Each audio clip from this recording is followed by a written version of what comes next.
एक ही तरह की एग करी खा खा के बोर हो चुके हैं। आज आपके लिए बिल्कुल अलग और नई रेसिपी। आज मैं आपको बताऊंगा मसाला एग कोरमा कैसे बनाया जाता है। ये एग कोरमा खाने में बहुत ही ज्यादा टेस्टी होता है और बनाने में आसान भी होता है। ग्रेवी देखिए क्या जबरदस्त ग्रेवी बनी है इसकी। तो चलिए रेसिपी शुरू करते हैं। तो सबसे पहले मसाला एग कोरमा बनाने के लिए आपको एग चाहिए होंगे। तो 12 पीस मैंने अंडे के लिए हैं। आप क्वांटिटी अपने हिसाब से कम ज्यादा कर सकते हैं। अब जब भी मैं एग को बॉईल करता हूँ इनको अच्छी तरह से धो लेता हूँ। तो ये देखिए एग को मैंने पानी में डाल दिया है। 2 मिनट तक पानी में छोड़ दीजिए ताकि एग जो है बाहर से अच्छे से साफ हो जाए, क्योंकि जब इनको बॉईल करते हैं कि अगर एग ना फट जाते हैं। तो ये देखिए यहाँ सॉस पैन में मैंने पानी को रख दिया है बॉईल करने के लिए और इसमें आप एग डाल दीजिए।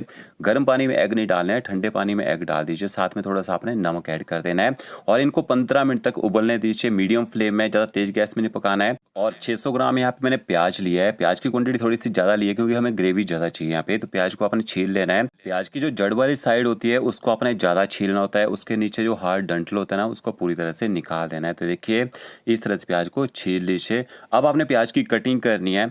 तो इसको हम फ्राई करेंगे। तो फ्राई करने के लिए आपने प्याज की कटिंग देखिए कैसे करनी है। 1/2 कीजिए और जितने पतले स्लाइस आप निकाल सकते हैं ना उतने पतले स्लाइस प्याज के निकाल दीजिए। तभी जब प्याज को फ्राई करते हैं इसमें एक अच्छा कलर आता है और सारा प्याज एक बराबर फ्राई हो पाता है। तो ये देखिए इस तरह से सारा प्याज आपने कटिंग कर लेना है। इसके बाद प्याज को इस तरह से मसल लीजिए ताकि प्याज के जो स्लाइसेस हैं वो यहाँ पे अलग अलग हो जाएं। इसके बाद आपने लगन या कोई भी कढ़ाई लेनी है।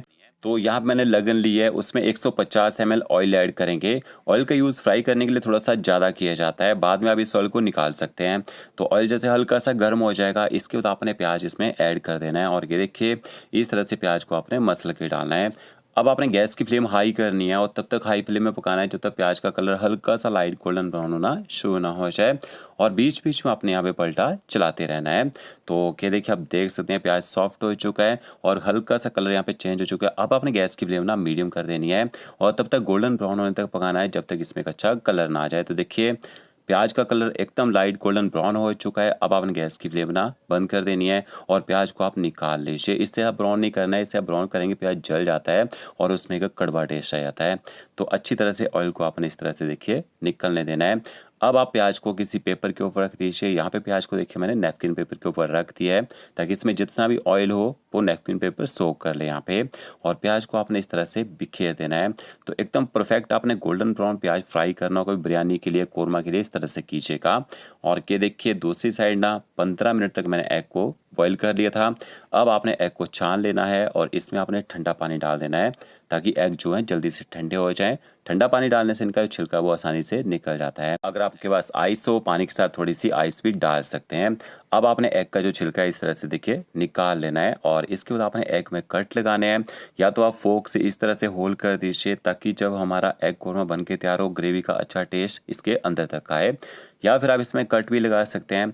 तो नाइफ की सहायता से ये देखिए इस तरह से आप छोटे छोटे कट लगा दीजिए। योक तक आपने इसमें कट लगा देने हैं। तो ये 2 तरीके आप यहाँ पे यूज़ कर सकते हैं। और इसके बाद आपने एग को ना मैरिनेट करना है। तो यहाँ पे आपने थोड़ा सा ऊपर से नमक स्प्रिंकल करना है। आधे से कम चम्मच आपने लाल मिर्च पाउडर ऐड करना ऊपर से और थोड़ा सा आप ऊपर से ना हल्दी पाउडर डाल दीजिए। तो ये देखिए अच्छी तरह से नमक मिर्च मसालों के साथ एग को ना मिक्स कर लीजिए, अच्छे से मैरिनेट कर लीजिए। तो जो कट लगाए थे उनके अंदर तक नमक मिर्च का अच्छा टेस्ट आ जाएगा। फिर आपने जिस ऑयल में ना प्याज फ्राई किया था उसी में थोड़ा सा ऑयल लेना है और ये देखिए एग को आपने शैलो फ्राई करना है। यहाँ पे आप डीप फ्राई भी कर सकते हैं बट शैलो फ्राई करने में ना ऑयल का कम यूज़ होगा और आपका ऑयल जो है वो ख़राब भी नहीं होगा। तो मैंने यहाँ पे स्टेनलेस स्टील के पैन का यूज़ किया यहाँ पे। और गैस की फ्लेम आपने मीडियम टू हाई रखनी है। जब तक इनके बाहर से थोड़ा कलर आना शुरू हो जाए तब तक आपने इनको शैलो फ्राई करना है। तो ये देखिए एग को मैंने अच्छी तरह से शैलो फ्राई कर लिया है। अब आपने 2 टमाटर लेने हैं। जो टमाटर है इनको आप रफली काट लीजिए और काटने के बाद आपने इनको ना ग्राइंड करना है। इनका आपने एकदम फाइन ना पेस्ट बना लेना है। इससे आपकी जो ग्रेवी है वो अच्छी स्मूथ बनेगी। तो ये देखिए टमाटरों को मैंने अच्छी तरह से ग्राइंड कर लिया है। अब लगन में जो ऑयल बच गया था इसमें से आपने ना ऑयल निकाल लेना है। थोड़ा सा ऑयल बचाना है तड़के के लिए और छान के निकालना है इस ऑयल को। इस ऑयल का यूज़ आप ना नेक्स्ट टाइम किसी भी तड़के में कर सकते हैं।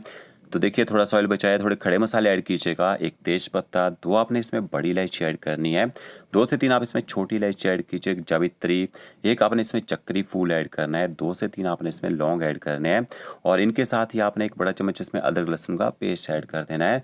खड़े मसालों से ग्रेवी में बहुत ही बढ़िया टेस्ट आएगा। अदरक लहसुन के पेस्ट को अच्छी तरह से पका लीजिए। फिर आपने इसमें आधा चम्मच हल्दी पाउडर ऐड करना है और 1 चम्मच आप इसमें कश्मीरी लाल मिर्च पाउडर ऐड कीजिए ताकि ग्रेवी में एक अच्छा कलर निकल के आए। हल्दी पाउडर और कश्मीरी लाल मिर्च पाउडर को मीडियम फ्लेम आप यहाँ पे पका लीजिए। फिर आपने पिसे हुए टमाटर ऐड कर देने हैं। तो जब भी आप कोई भी ग्रेवी बनाते हैं, पहले मसालों को पकाना होता है, फिर आपने उसमें टमाटर ऐड करने होते हैं। टमाटरों को तड़के के साथ अच्छी तरह से आपने मिक्स कर लेना है। फिर आप जो बचे हुए मसाले हैं वो भी इसमें ऐड कर देने हैं। आधा चम्मच आप इसमें नमक ऐड कीजिए। 1 चम्मच भर के आपने इसमें धनिया पाउडर ऐड करना है। आधा चम्मच जीरा पाउडर ऐड कीजिए।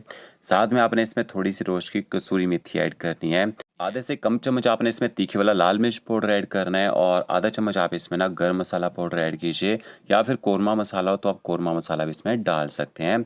अच्छी तरह से मसालों को टमाटरों के साथ आपने मिक्स कर लेना है और तब तक पकाना है जब तक मसाले ना ऑयल छोड़ना यहाँ पे शुरू ना कर दें। तो ओके, देखिए यहाँ पे आपका जो मसाला है तैयार हो चुका है। अब आपने जो ना प्याज फ्राई करके रखा था, अच्छा देखिए क्रिस्पी हो चुका है।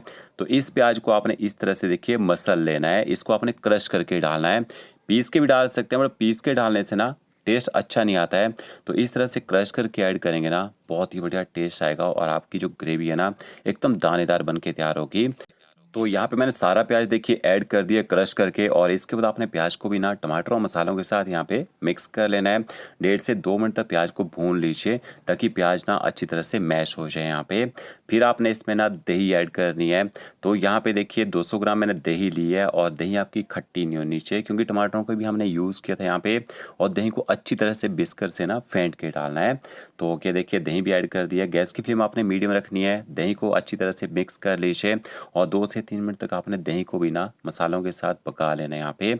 तो अब देखिए दही मसालों ने पकने के बाद अच्छी तरह से यहाँ पे ऑयल छोड़ दिया है। इसके बाद आपने इसमें पानी ऐड करना है। तो 1 कप भर के आप इसमें पानी का ऐड कर दीजिए। पानी को अच्छी तरह से मिक्स कर लीजिए। थोड़ा सा ग्रेवी को पतला करना चाहते हैं, पानी का यूज़ आप थोड़ा सा ज़्यादा कर सकते हैं। तो 1 कप देखिए पानी का मैंने इसमें और ऐड कर दिया है। तो अब आपकी जो कोरमा ग्रेवी यहाँ पे तैयार हो चुकी है। इसके बाद आपने इसमें ना फ्राई करके जो एग रखे थे, एग भी इसमें ऐड कर देने हैं। अभी हम इस ग्रेवी को ना और रिच बनाएंगे। अभी मैं इसमें एक और इंग्रेडिएंट्स ऐड करूँगा लास्ट में। तो अभी वीडियो पूरा नहीं हुआ यहाँ पे। तो एग को अच्छी तरह से मिक्स कर लीजिए, 2 से 3 मिनट तक पकने दीजिए।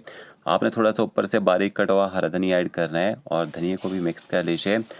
8 से 10 काजू लेने हैं, उनको गर्म पानी में ना 15 मिनट तक भिगो के रखना, उनका पेस्ट बना के वो ऐड कीजिएगा। इससे आपकी ग्रेवी की क्वांटिटी बढ़ जाएगी और टेस्ट बहुत ही बेहतरीन आएगा। तो ये आपका देखिए मसाला एग कोरमा जो यहाँ पे तैयार हो चुका है। इस तरह से आप इसको बना के देखिए। तो फ्रेंड्स, वीडियो अच्छा लगा होगा, लाइक शेयर कमेंट जरूर कीजिएगा। ओके फ्रेंड्स, मिलते हैं नए वीडियो के साथ। Thank you.